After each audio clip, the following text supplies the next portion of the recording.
नमस्कार दोस्तों, मैं हूं ममता तिवारी और आप सभी का स्वागत करती हूं मेरे चैनल ममताज वे में। कैसे हैं आप सब, तो ये बताने के लिए कमेंट बॉक्स में जय माता दी हमेशा की तरह ज़रूर लिखें। तो चलिए दोस्तों, आज हम इस वीडियो में जानेंगे कि जितिया का व्रत पीरियड में मासिक धर्म में हम कैसे करें। ठीक है, इसी के ऊपर आज का हमारा वीडियो है और हम कौन से नियम विधि अपनाएं कि हमारा डेट जो है थोड़ा बहुत आगे पीछे हो जाए तो हम जितिया का व्रत आसानी से कर सकते हैं। ठीक है, तो इसी प्रकार के कई ऐसे महत्वपूर्ण बातें आज हम इस वीडियो में जानेंगे कि पूजा विधि कैसे करें। अगर ठीक है तो आप बने रहिए मेरे साथ मेरे चैनल पर। अगर आपको मेरा वीडियो पसंद आता है तो प्लीज़ आप मेरे चैनल को सब्सक्राइब कर दीजिएगा, बेल आइकन को प्रेस कर दीजिएगा, जिससे मेरे वीडियो के नए नोटिफिकेशन आप लोगों के पास सबसे पहले पहुँचे। तो चलिए शुरू करते हैं कि वो नियम विधि क्या है। तो सबसे पहले वीडियो शुरू करने से पहले आपको बता दूं कि जीवित पुत्रिका और जितिया का व्रत 18 सितंबर को रखनी है। ठीक है, 17 को नहाए खाए है, 18 को व्रत रखनी है, 19 को पारण है। हर वीडियो में बताते चल रही हूँ क्योंकि आप लोग बार बार पूछते हैं। तो चलिए, मासिक धर्म और पीरियड को लेकर महिलाओं को ना बहुत अधिक टेंशन है। ये बात तो है, हर व्रत जब आता है तो हम चिंता में हो जाते हैं कि हम क्या करें। और व्रत के दिन बाल कैसे धोनी है, जो कि मैं अपने लास्ट वीडियो में बता चुकी हूँ कि शनिवार पड़ रहा है और रविवार को व्रत रखनी है, तो या तो आप भोर में धो लें, शनिवार के मतलब भोर में 4 बजे, 4:30, 5 बजे, तो भी दोष नहीं लगेगा। शनिवार को बहुत सारे लोग बाल नहीं धोते हैं। शुक्रवार को धो ले, उसके बाद लहसुन प्याज अगर आपके यहाँ बिना खाए किया जाता है तो आप उस प्रकार से शुक्रवार को भी धोकर उसके आगे ना खाएं। ठीक है, समझ में आ गया। अब रही पीरियड का बाल किस दिन धोए दीदी, तो पीरियड का बाल आप जो है अगर गुरुवार को धो लेती हैं ना, गुरुवार को धो लेती हैं तो आप शुक्रवार को भी धो सकती हैं। शनिवार को भी नहीं धोया जाता है लेकिन भोर में उठकर धो सकती हैं। लेकिन जब गुरुवार को नियम कर लीजिएगा, लट भी जैसे निकाल के थोड़ा सा धो लीजिएगा, लेकिन धो लीजिएगा तो आपका नियम हो जाता है। लेकिन मान लीजिए किसी का शुक्रवार को हो गया, शनिवार को हो गया, तो क्या करेंगे, तो आप शुक्रवार को हो गया तो कोई बात नहीं, आप लोग थोड़ा सा दही लगाकर ना बाल धो लेने से कहीं दोष नहीं लगता है। थोड़ा सा दही अपने बालों में लगाकर आप लोग बाल धो लीजिएगा। क्या करेंगे, व्रत तो करनी है और व्रत त्यौहार में उतना अधिक नहीं लिया जाता है। जो नियम विधि है उसको देखेंगे तो व्रत ही नहीं रह पाएंगे। व्रत का भी नियम विधि कुछ अलग ही होता है, तो इसलिए आप लोग इतना टेंशन ना लें। जिस दिन आता है, अगर आपका उस दिन डेट नहीं है तो भी आप लोग थोड़ा सा दही वगैरह लगाकर बाल धो लें। क्योंकि 18 सितंबर को पड़ा है तो दिन क्या है, हमारा दिन है रविवार। तो रविवार को तो बाल धोते हैं, पीरियड का धोते हैं। अब आप लोग धोते हैं कि नहीं, तो आप लोग जो सरगी हम खाने उठेंगे ना, उस समय भी बाल धोकर शुद्ध हो सकती हैं। और 5 दिन हुआ है और पूरी तरह ठीक हो गई हैं तभी पूजा कीजिए, नहीं तो छठे दिन से ही पूजा पाठ करनी चाहिए। माताओं की पूजा 5 दिन पर करते हैं, बाकी जितने पुरुष देव हैं, जीवित महान भगवान हैं, तो देखिए 5 दिन पे तो नहीं करनी चाहिए। लेकिन पूरी तरह ठीक हो गई हैं तो इसलिए मैं बोल रही हूँ कि कोई बात नहीं, कर लीजिएगा। क्योंकि साल में एक बार व्रत आता है, फिर पूजा पाठ ना करें तो थोड़ा सा अच्छा नहीं लगता है फिर। लेकिन क्या करेंगे, ये तो नेचुरल है, किसी के हाथ का नहीं है। लेकिन फिर भी 5 दिन अगर पूरी तरह शुद्ध हो गई हैं, साफ़ हो गई हैं, तब, नहीं तो छठे दिन से कीजिएगा। ये भी हो गया। अगली चीज़ क्या है कि दीदी 7 डेज होने के बाद भी कंटिन्यू किसी का कुछ प्रॉब्लम की वजह से हो रहा है तो हम व्रत कर, तो 7 डेज जब हो गया है और फिर आपका थोड़ा बहुत होए तो भी आप पूजा कर सकती हैं। 7 डेज तक ही नियम है, उसके बाद तो कुछ प्रॉब्लम से हो रहा है तो उसको नहीं माना जाएगा, वो मान्य नहीं है। आप लोग पूजा पाठ कर सकते हैं। महिलाओं को कई ऐसे प्रॉब्लम की वजह से कुछ दिन तक, या बच्चा डिलीवरी हुआ है तो भी लंबा दिनों तक रह जाता है, तो आप लोग टेंशन ना लें।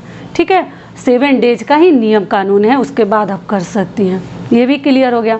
अगली चीज़ क्या है कि दीदी हम पूजा कैसे करें, तो देखिए पीरियड में बता दी ना, पूजा मत कीजिएगा। आप कथा सुन सकती हैं, आप साफ सुथरा वस्त्र पहन सकती हैं, सिंदूर लगा सकती हैं और दूर बैठकर कथा सुन सकती हैं। भगवान को टच ना करें, कुछ ना करें। और दान की चीज़ें सारे कार्य आप कर सकती हैं। जिनकी सास नहीं है वो दान एक दिन पहले, नहाए खाए के दिन भी आपको दान करनी है। और उसके बाद ना नहाए खाए के दिन जो है आपको दान करने के बाद पुआ पकवान बनानी है। और जो कि मैं बता चुकी हूँ कि दही चिवड़ा और वो पूड़ी और तोरई की सब्जी वगैरह बनाकर हम भगवान लोगों को चढ़ाते हैं। तो ऐसा कुछ हो गया है तो मैं तो कहूँगी कि आप ना करें।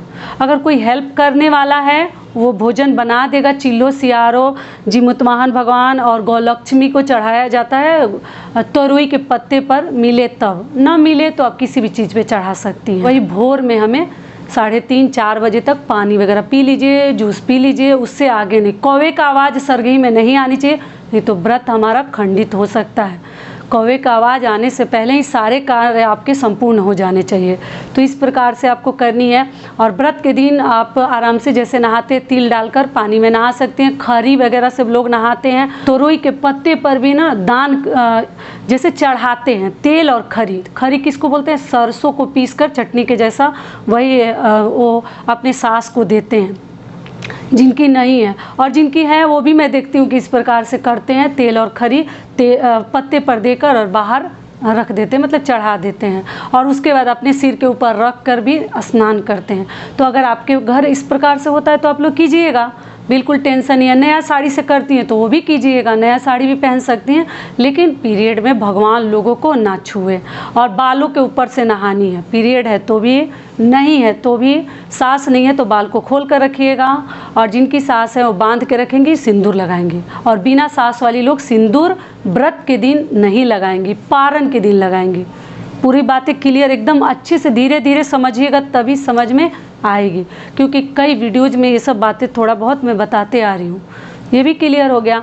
और आप लोग पूजा ना किसी अपने घर के लोगों से या आस पड़ोस की महिलाओं से, दीदी, चाची, काकी, नानी, किसी से हेल्प लेकर जीवतवाहन भगवान की पूजा करवा दीजिए। अपने तरफ से अपना जितिया चढ़वा दीजिए अरियार बरियार के ऊपर, और आप जो है वहीं प्रणाम कर लीजिए दूर से ही। और मानसिक रूप से आपको पूजा करनी है, भगवान को टच नहीं करनी है, छूनी नहीं है, स्पर्श नहीं करनी है। समझ में आ गया? इस प्रकार से आप लोग जितिया का व्रत कीजिए। कार्य करें कि हमारा पीरियड जो है जल्दी से ना आए। तो देखिए, सबसे पहला कार्य है, मेडिसिन वगैरह बहुत सारे लोग लेते हैं, मतलब आगे थोड़ा सा डेट बढ़ाने के लिए। तो आप चाहे तो ले सकती हैं, मैं मना नहीं करूँगी, लेकिन नुकसान करता है मुझे लगता है बॉडी को वो। लेकिन व्रत वगैरह में तो लेना ही पड़ता है, कभी कभी लोग लेते हैं छठ वगैरह में। तो क्या आप कीजिएगा कि आप ना दिमाग में ज़्यादा उस बात को घुमाइएगा मत। अगर चिंता करेंगे ना कि जितिया खराब ना हो जाए, हो ना जाए, ऐसे ना, ऐसे हो, ऐसे ना, तो क्या होता है ना कि मानसिक रूप से अगर सोचते रहिएगा ना दिन रात, तो वो खराब करेगा ही व्रत आपका। तो इसलिए कभी भी मानसिक रूप से उसको दिन रात दिमाग में घुमाए ना, फ्री माइंड से रहिए, एकदम फ्री माइंड से। जो होगा उसका सामना हम करेंगे। अगर फ्री माइंड से रहिएगा ना तो ठीक आपका डेट इधर उधर हो जाएगा। लेकिन अगर चिंता करिएगा, टेंशन लीजिएगा, तो वो 10 दिन बाद का भी होगा, तो टेंशन से भी बहुत मतलब उसका इफ़ेक्ट पड़ता है दिमाग में। अगर मानसिक रूप से हम हमेशा घुमाएंगे ना, तो 2-4 दिन बाद भी रहेगा तो पहले ही हो जाता है। तो इसलिए आप लोग एकदम फ्री माइंड से रहिए, जो होगा देखा जाएगा। हर चीज़ का उपाय है, टेंशन मत लीजिएगा। ठीक है, समझ में आ गई सारी बातें? तो यहीं तक का था आज का हमारा वीडियो। आशा करती हूँ, उम्मीद करती हूँ कि इस वीडियो से आप लोगों को बहुत अधिक लाभ मिलेगा। फिर मिलती हूँ एक नए वीडियो में, तब तक के लिए नमस्कार। स्वस्थ रहिए, सुरक्षित रहिए, और जहाँ कहीं भी रहिए खूब खुश रहिए। आप सभी को जितिया व्रत की ढेरों सारी शुभकामनाएं इन एडवांस।